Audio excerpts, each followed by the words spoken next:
iko hapa imeelekea site, na Mheshimiwa Bashe ameenda kule, nikasema mimi zamu yangu kuja kujifunza kidogo, kuelewa nini kinaendelea hapa na kuwaongeni mkono kwa kazi kubwa mnayofanya.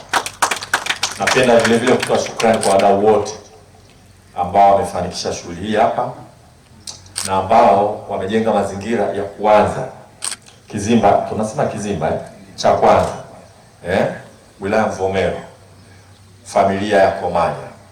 Asanteni sana kwa kutuwezesha tuanze, kwa sababu haya maneno mazuri yote ambayo tumeyazungumza yatabaki ndoto mpaka tutakapokuwa na kizimba cha kwanza kifanye vizuri, alafu wengine wataiga na itaenea nchi nzima. Ubunifu huu ambao mmeuelezea hapa ni ubunifu muhimu sana katika azma yetu ya kuleta mageuzi makubwa katika sekta ya kilimo.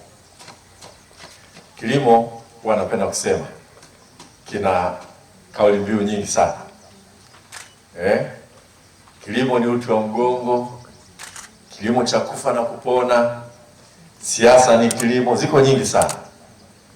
Lakini bado pamoja na hatua ambazo tumezipiga hapa na pale kama kujitosheleza kabisa kwa chakula na kuanza kuona wakulima wana modernize kilimo chao, lakini bado tuna changamoto kubwa sana kwenye kilimo, na hii changamoto ni structural.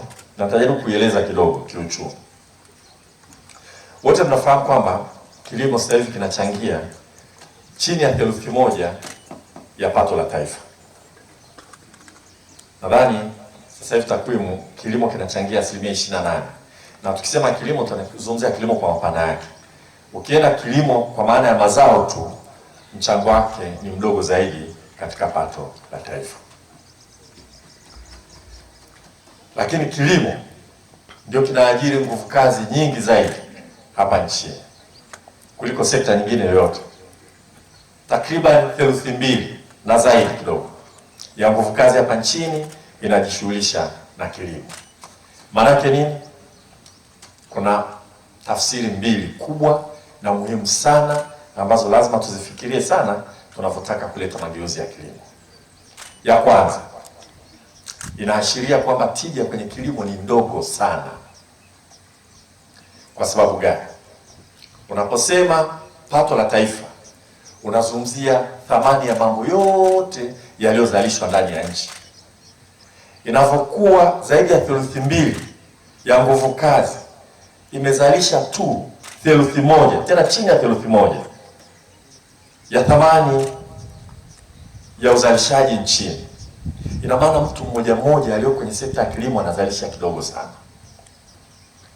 Ina maana mchango wa sekta ya kilimo unakuwa ni mdogo sana, kwa sababu watu ni wengi walioko kule, lakini mchango ni mdogo sana. Na ukweli hii unaweza kutafsiri kwa kuangalia zao moja moja, kwamba tija iko chini sana, productivity very low. Chukua zao la michikichi. Sasa hivi tunazungumza kujitegemea kwenye mafuta ya kula. Ukiangalia zao la michikichi, ambao nasikia kwamba huenda michikichi yote iliyoko Malaysia, Indonesia, wapi asili yake huenda ikawa imetoka hapa kwetu Kigoma. Sisi tunapolima hekta moja ya mchikichi tunafanikiwa kupata mafuta ya mawese tani 0.6 kwa hekta moja. Wenzetu wanapolima hekta moja ya michikichi wanapata tani 10. Kwa hiyo mtu mmoja anaweza kazalisha sana kwa sababu ya tija ambayo iko juu sana. Sisi tija iko chini, maana hata tukiweka ukuta wa kodi ya mafuta kuingia nchini, inawezekana ikawa bado wafanyabiashara wakaona ni rahisi zaidi kununua mafuta yaliyokamilika, wakalipa hiyo kodi na kuuza nchini kuliko kutegemea mafuta yetu ya mawese, kwa sababu ya tija. Na sio michikichi tu, kwa sababu hii inaonekana kirahisi sana. Ukiangalia ngano, Mheshimiwa Limo ulikuwa unazungumza kwamba kuna wakati tulikuwa tunazalisha tani 100,000 za ngano, lakini inaonyesha Tanzania bado tuna uwezo wa kuzalisha ngano zaidi. Tunaweza kaenda tani 300,000, 400,000, 500,000 kwenda juu. Katika Afrika hatuko hata katika nchi 10 zinazozalisha ngano zaidi. Tunashindwa na Misri, sehemu kubwa ni jangwa, na Tunisia, tunashindwa na Morocco, tunashindwa na Sudan, tunashindwa na Ethiopia, tunashindwa na Zambia, tunashindwa na Afrika Kusini, tunashindwa na wote hao.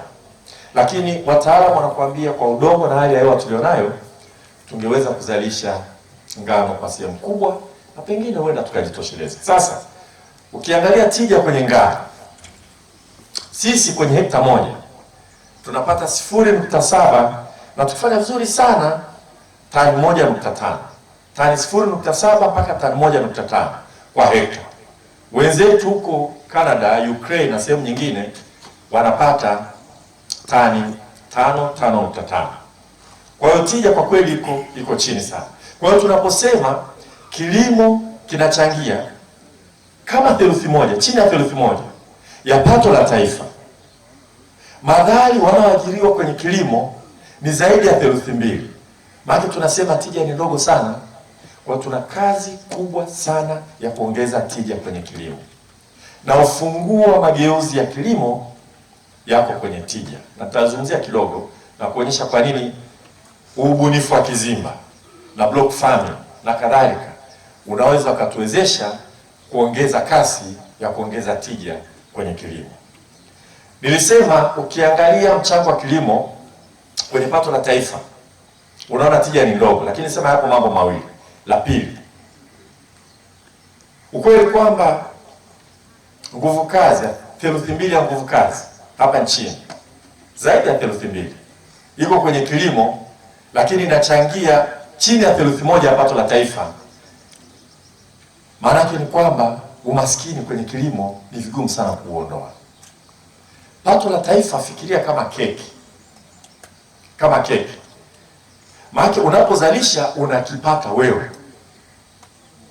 Yule anayechangia kwenye pato la taifa anauza, anapata zile fedha yeye anazitumia. Kwa ukisema kwamba theluthi mbili, zaidi ya theluthi mbili wanachangia theluthi moja tu ya pato la taifa, unasema kwamba wananchi wetu, theluthi mbili ya wananchi wetu wanapata theluthi moja tu ya pato la taifa. Ile keki inapowekwa mezani, alafu wananchi wote sasa mnagawana, wachukue wote, alafu chukua asilimia karibu 70 ya watu wote waweke upande mmoja, unawakatia theluthi moja ya keki, unawaambia hii ni ya kwenu, theluthi mbili zinaenda sehemu nyingine. Ndio kweli mwingine huo wa structure ya uchumi wetu. Kwa vyovyote vile huwezi kuondoa maskini katika mazingira haya. Na si ajabu basi ukitizama vijijini, maeneo mengi, wakati mwingine hasa maeneo ambayo kidogo yana changamoto ya hali ya hewa na mvua, utaona hali ya maisha mwenyewe kwa macho. Tutaangalia aina ya nyumba tunazoishi, mazingira watu wanayoishi, yanaakisi ukweli halisi ambao takwimu hizi za pato la taifa na mgawanyo wa nguvu kazi unaonyesha. Kwa hayo mambo mawili, moja, kwa sababu lazima kupambana na umaskini, na maana ya kupambana na umaskini hapa ni kuongeza tija. Sasa tunafanyaje? Tunahitaji mageuzi makubwa sana kwenye kilimo, na nimesema ufunguo wa mageuzi hayo ni tija. Sasa kuna kauli moja nikisema watu wanadhani ina utata mkubwa, kwamba tunataka tuende kwenye kilimo ambacho bei ya mazao inashuka, mapato ya mkulima yanaongezeka. Tunataka kwenda kwenye kilimo ambacho bei ya mazao inashuka, inaweza ikashuka, lakini mapato ya mkulima yanaongezeka. Na njia pekee ya kwenda huko ni kuongeza tija, kwamba mkulima kwa hekta moja anazalisha kiasi kikubwa sana, kiasi kwamba hata kama bei inashuka, lakini kipato chake kinaongezeka. Kwa nini hili ni muhimu sana? Moja, litatusaidia sana kwenye uchumi wa viwanda. Mshahara wa wafanyakazi anayefanya kazi viwandani, kwa vyovyote vile, kipimo chake halisi ni gharama ya chakula. Ukiangalia National Household Budget Survey, kwa wastani watu wetu wanatumia zaidi ya 40% ya kipato chao kwenye chakula, na wale ambao ni maskini zaidi wanatumia 50% na zaidi. Kwa unamhitaji bei ya chakula, bei ya maharage, bei ya mahindi, bei ya mchele iende chini sana, kiasi kwamba mshahara ule ule unaomlipa yule mfanyakazi umtosheleze kula, atosheke, apate mahitaji mengine. Kwa hiyo mwenye kiwanda aweze kumwajiri kwa gharama ile ile. Kwa sababu kama bei ya chakula itapanda na mshahara wake haujapanda, utajifanya unamlipa mshahara naye atajifanya anafanya kazi. Kwa matokeo yake utasema wananchi ni wavivu, lakini ukweli ni kwamba mshahara wenyewe haumtoshi kujikimu. Anafanya kazi wakati anatafuta maeneo mengine. Na namna pekee ya kufanya vile ni kuongeza tija kwenye kilimo. Ndivyo ilifanyika kama China. Ukiangalia takwimu, Industrial Revolution, kwa sababu wenyewe walikuwa na modernization 4. Agricultural modernization, industrial modernization, defense modernization, research and technology modernization. Lakini agriculture na industrialization viliungana kwa sababu gharama ya kuindustrialize kwa kweli inakuwa determined sana na tija katika kilimo. Malighafi inayotoka kwenye kilimo inapokuwa ghali sana, utashangaa watu wako radhi kuagiza malighafi kutoka nje kuliko kununua kwenye kilimo chetu. Na hii unaiona katika mafuta ya kula. Kwa watu wako radhi kununua crude oil kutoka nje, kutoka Malaysia, kutoka Indonesia, kuja kuprocess hapa, kumaliza na kuuza. Wakati hapa uwezo wa kulima alizeti, uwezo wa kulima michikichi, kulima pamba, kulima karanga tunao, lakini tija ni ndogo sana. Kwa hiyo swala la kuongeza tija si tu kwamba tutapunguza gharama ya industrialization kupitia kwenye mishahara, yani real wage, kwa kupunguza bei gharama za chakula, hata kama mshahara unabaki pale pale, lakini utamtosheleza yeye kula na kushiba na familia yake na kubakisha. Na hivyo anaanzisha kiwanda, ataona kwamba industrialization isn't that expensive kwenye nchi yetu. Lakini pia raw material zitakuwa affordable. Na baada ya kwenda kuchukua crude oil kuja kuprocess hapa kutengeneza mafuta, tukatumia vyanzo vyetu vya karanga zetu, za pamba yetu, michikichi yetu, alizeti yetu, ufuta na kadhalika. Lakini si hivyo tu. Tunahitaji tija kwenye kilimo ili kuwa na ushindani duniani. Ukichukua mahindi kutoka Songwe kwenda Lubumbashi kwenda kuuza, na hapo ni karibu, huwezi kushindana na anayechukua mahindi kutoka Afrika Kusini kuleta pale Lubumbashi. Kwa sababu ya kwake tija ni kubwa, anaweza kashindana wewe kwa kushusha bei. Na kama sisi tunataka kweli kutawala soko hili la eneo hili, na Afrika sasa hivi tunafungua soko moja, lazima tija iongezeke katika mazao yetu ili tuweze kuuza huko nje na kupata kile tunachohitaji. Kwa hakika tunahitaji sana kuongeza tija. Na namna ya kuongeza tija maeneo mengi. Moja, kwenye research, kupata mbegu nzuri na better agronomy. Na tutawekeza katika bajeti yetu kuhakikisha kwamba kweli tunakwenda kwenye mbegu. Mtu wa Pixel ambaye anafanya vizuri sana kiwanda nikitembelea pale, anazungumzia kuhusu mbegu. Na ni kweli tuna mbegu sasa ya alizeti inaitwa Record. Wanaambia sasa hivi oil content yake ni nzuri, karibu 40%. Tutakwenda, lakini anayetumia akisema lazima tumsikilize. Na ni mbegu sehemu zote, kwa sababu bila mbegu nzuri huwezi kuzalisha vizuri. Tunahitaji matumizi bora ya pembejeo na teknolojia, ikiwa ni pamoja na umwagiliaji. Haya mbegu, agronomy, pembejeo, teknolojia yanahitaji sana huduma za ugani. Na namna ya kuwafikia watu, tunahitaji mfumo kama huu wa Kizimba ambao tumeuzindua leo, kuharakisha namna ya kwenda haraka kuwafikia wakulima na kuleta transformation ambayo itaanza kusambaa kwa watu wengine, wataiangalia na kuchukua kama mfano. Na ndio maana kwa kweli leo nilisema piga ua, nitakuja na nitasikiliza, nijifunze, tusaidiane, tutumie mkakati huu ambao utatusaidia kuongeza tija. Kwa sababu kama nilivyosema, ufunguo wa mageuzi ya kilimo kwetu ni tija, kuongeza tija. Hasa tija kwa Kiswahili, Kiingereza chake ni productivity. Lakini vile vile inaweza ikawa yield. Yield unapata kiasi gani kwa hekta. Productivity unapata kiasi gani kwa juhudi unazotumia. Juhudi ni pamoja na eneo na nguvu kazi unayoweka pale na pembejeo na kila kitu. Sijui kama Kiswahili kinaweza kutofautisha yield na productivity. Kwa sisi tunataka twende huko. Nimeona changamoto hizi tunazozipata sehemu nyingine. Na ndio maana hiyo ya Kizimba ningefurahi ianze mapema tuiangalie, tujifunze, tuangalie sehemu gani ya kurekebisha, tusonge mbele. Juzi hapa nilikuwa Njombe. Nimeenda kutembelea kiwanda cha chai cha Unilever. Kile kiwanda kizuri, tengeneza chai nzuri, inauzwa, napelekwa kule. Alafu kule kuna kampuni inaitwa Noski, Njombe Outgrow Services Company, ambayo wanafanya kazi, wale wanachama wote ni wanaoshirika. Wana mashamba block farming. Tulikuwa na Kirenga.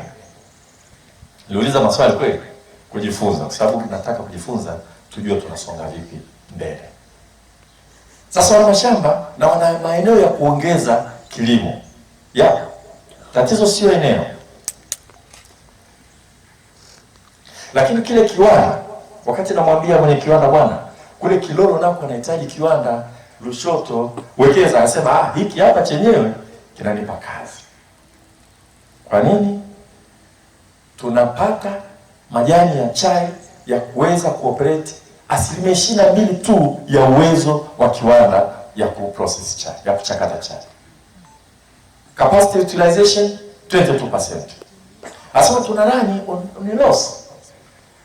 Sababu of course ni nyingi. Moja wapo miundombinu. Lakini jingine tija. Tumekaa pale tunaongea na wataalamu. Unaona block farming, wanakuambia hapa tungeweza, sasa hivi tunapata, tukifanya vizuri sana tunapata tani 1.5 ya majani ya chai kwa hekta. Lakini tukimwagilia tutapata tani 6 kwa hekta.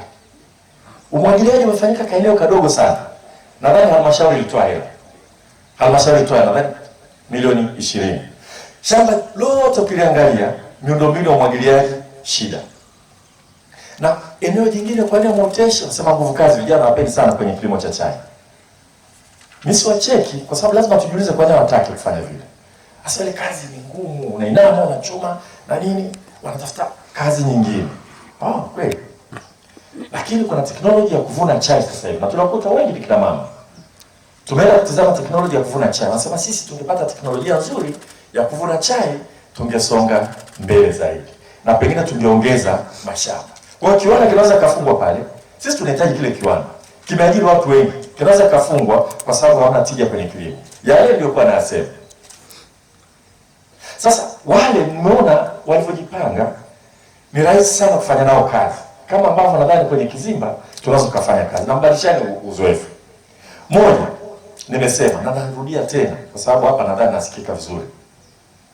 Ukiangalia ile Noski, soko lipo. Mtu akununua majani ya chai yupo na analipa on time na analipa vizuri kuliko viwanda vingine vyote katika ukanda ule. Yupo. Anapata na malighafi inayotosha kuendesha 22% tu ya uwezo wa kiwanda chake. Wananchi wanahitaji fedha kabisa, hata ukiangalia wanahitaji kunyanyua hali zao za maisha. Wao wakiongeza tija pale, wana uhakika wa kuuza na kuzalisha. Kinachokosekana pale mtaji. Sasa nauliza, mabenki vipi? Mshaongea na mabenki? Kweli benki inakuta watu ambao wana soko wamejipanga kama block farming. Swala kutoa huduma ya ugani ni rahisi sana kwa sababu wote wamejikusanya mahali pamoja. Lakini hakuna aliye step forward kutoa mkopo huo ili kuhakikisha kwamba yale mablock yote yanapata umwagiliaji. Kwa sababu usipomwagilia chai ile unaanza kuvuna nadhani kuanzia mwezi wa 12 mpaka mwezi wa 5. Baada ya hapo kuvuna shida. Ukimwagilia unaendelea kuchuma chai mwaka mzima na kiwanda kitabaki pale. Nimezungumza na nitazungumza tena na baadhi ya mabenki wako hapa na waalika, nendeni mkaangalie kinachoendelea pale Njombe. Kuna fursa ya mabenki kutengeneza fedha vile vile. Kwa sababu pata mradi wa mtu wa kilimo ambaye soko ni la uhakika shida. Na pale hudili na mtu mmoja mmoja, washajikusanya. Ni aina fulani ya Kizimba. Washajikusanya. Kwa hiyo unadili na organization ya wakulima wote. Natoa wito kwa mabenki na tutaongea nao mmoja mmoja kwenda kuwasaidia wale Noski kuhakikisha kwamba tunaongeza tija, na tumekubaliana kutafuta namna ya kuongeza nguvu kazi maeneo yote ambayo wanaweza kulima chai na wanataka kulima chai, walime chai, kiwanda kisifungwe. Kwa hiyo hilo nadhani Kizimba itatusaidia sana kutatua maeneo mbalimbali. Kimario umezungumza ya kupata maembe ya kutosha kwa ajili ya kutengenezea juisi. Na tunatumia juisi sana. Kwa sasa hivi sisi ni wanne kwa kuagiza pulp. Kama ujiuji hivi. Maembe huko nje wameshalima, yanatengenezwa kidogo kama yamewekwa hivi, yanakuja tunakoroga sasa juisi hapa nchini.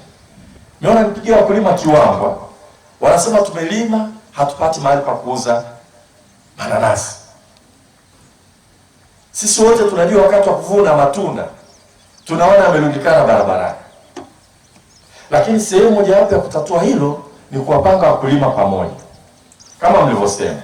Kwa hiyo naangalia sana, tujaribu tuone tunakwendaje ili tutoe ile huduma inayotakiwa. Kama ni standardization, tushiriki kutengeneza standardization. Hatuwezi sisi tunatumia juice kwa kununua hiyo pulp kutoka nje wakati mkulima anahitaji hizo hela. Yaani hali duni ya mkulima hapo unaiona. Lakini sisi tuliokaa mjini na sehemu nyingine tunakunywa juice, tunapeleka opportunity ya employment nje ya nchi kwa sababu sisi wenyewe hatujajipanga. Na siku zote nasema private sector, sisi wachumi tunasema it acts rationally. Inaangalia ni nini kinampa faida zaidi. Sasa naona rahisi kuagiza kutoka nje na kupata faida. Na hata ukiangalia kuna wale waliopitia mikononi mwenu watoka Dodoma hapo wawili. Nataka niwaone. Sasa Dodoma nako hivyo hivyo. Mvinyo sana upo, unauzwa madukani kila sehemu. Zabibu pale, kilimo kinasuasua kweli kweli. Kwa hiyo haya yote na siku zote tunasema hebu tujaribu kuangalia kikwazo ni nini. Nadhani modo ambayo tunakuja nayo inaweza kutusaidia sisi kupeleka huduma ya ugani kirahisi zaidi. Itatusaidia kuunganisha nguvu huduma za pembejeo, teknolojia iende vizuri. Mazao mengi haya tunazungumza, soko sio tatizo. Kwa sababu kama nazungumzia kilimo cha maembe, soko tayari lipo. Kinachokosekana ni scale of production. Unazalisha kiasi cha kutosha mnunuzi kuja kununua. Ukiwa na shamba lako hekta 3 hapo unalima, ni vigumu sana mwenye kiwanda aje achukue hapa au kuchukua kwenda kuuza kule. Lazima kuwe na watu wengi kwa pamoja wanalima kitu kile kile, alafu kinaanza kikauzwa kikaenda. Ndio maana nilipopata mwaliko wenu, kwanza nilifurahi sana. Nikasoma na maelezo. Na nikasema hapa lazima nije. Na nilitarajia ni kutwa nzima. Mimi nilikuwa nataka nisikilize zaidi na zaidi na zaidi.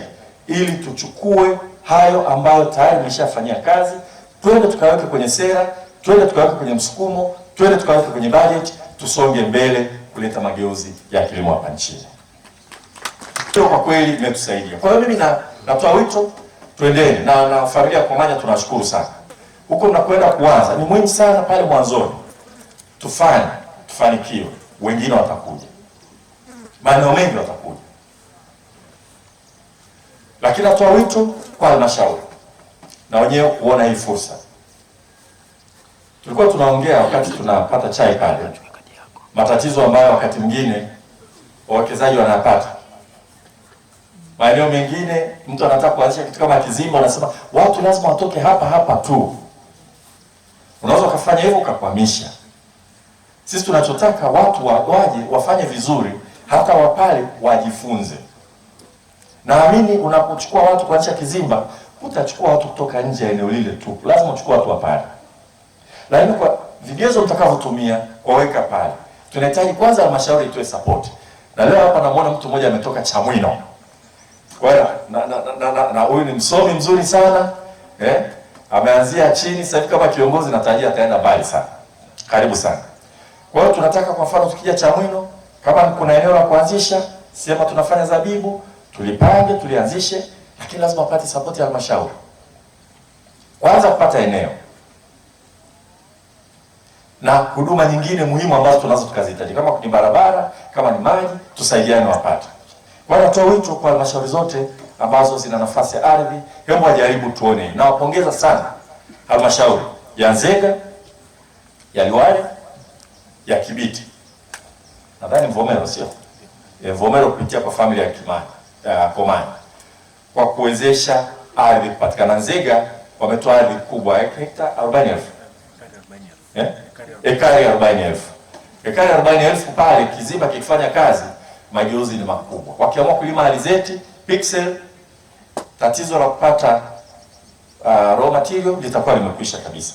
Mimi nawaahidi tutasimama pamoja kuhakikisha kwamba tunasonga mbele. Natoa wito kwa mabenki yetu watusaidie kusogeza kilimo. Kweli kuwekeza kwenye kilimo changamoto, na mzee Limo amezungumza vizuri. Ukiwa na kiwanja kako Dar es Salaam unataka kujenga, benki inaweza kukopesha. Wewe hata na ekari unataka kulima, ni kazi kukopeshwa. Lakini utaratibu huu unatoa fursa zaidi ya kutoa mkopo, sababu huwezi kudili na mtu mmoja mmoja. Unadili na mfumo ambao unaunganisha kulima kwa pamoja, ambao wanakubali kukaa pamoja. Na sisi serikali tutajitahidi kwa namna yote kuwasaidia. Sisi inahitajika barabara, tutapiga ngoma barabara itengenezwe. Umeme tutafanya hivyo. Tunahitaji umwagiliaji, Wizara ya Kilimo ndio inahusika. Kwa na mabenki akija akiwekeza pale tutasonga mbele. Lakini vile vile natoa wito kwa wadau wengine wote wa maendeleo. Kwa sababu kama tulivyoelezwa hapa na mtaalamu, kuna gharama nyingine ambazo mabenki ni vigumu sana kuingia. Wameziita sunk cost. Zile gharama za mwanzo kabisa. Tusaidiane. Tuhakikishe kwamba tunatoboa. Wote wenye mapenzi mema tushikane mkono ili hili liweze kufanikiwa.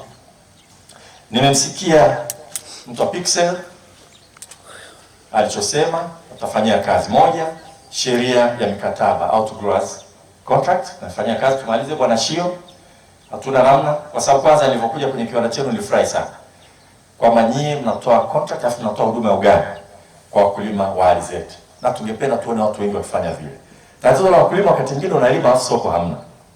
Sasa hivi ukiingia mkataba na hawa wanakuletea huduma ya ugani, wanakuletea mbegu, alafu na uhakika siku ya kuvuna unaenda kuuza. Fursa kama hiyo tunataka tuisambaze kwa wakulima wetu wengi.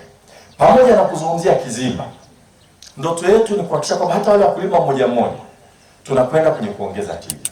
Na natoa mfano tu, mimi mara nyingi napita hii barabara kwenda Kondoa, kwenda Babati. Unaangalia pale ile ardhi unachoweza kulima karanga, unaweza kulima alizeti, lakini ukiangalia hiyo fursa haijatumika vizuri. Na huwezi kuwalaumu wale wakulima. Sisi tunatakiwa tujenge mazingira ambako kweli watalima na kutengeneza hela na kunyanyua ustawi wao. Kwa vile vile nawapongeza wote wawekezaji ambao wanaingia mkataba na wakulima. Tutakwenda na tuendelee na maeneo kama haya.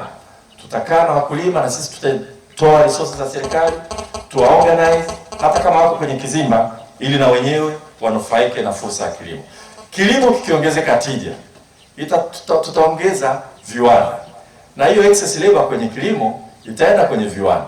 Kwa baada ya kuwa na 2/3 of the labor force iko kwenye kilimo inazalisha 1/3, utajikuta less than 1/3 ya labor force inabaki kwenye kilimo na ita contribute hiyo 1/3, na maana contribution yake itakuwa ni kubwa, kwa hiyo tija kwa kweli itakuwa imeongezeka. Sasa nirudie tena kwa kupongeza sana wenzetu wa Sugeko, napongeza sana SUA, napongeza sana SAGOT, napongeza sana wadau wote, nadhani AGRA wote ambao wameshiriki kufanikisha hili. Sisi Wizara ya Kilimo, serikali kwa ujumla, tunawaahidi tutasimama na nyie bega kwa bega kuhakikisha kwamba hili jaribio la mtizamo mpya linakuwa na mafanikio. Baada ya kusema haya, naomba tena niseme asanteni sana na mchana mwema. Asante sana Mheshimiwa mgeni.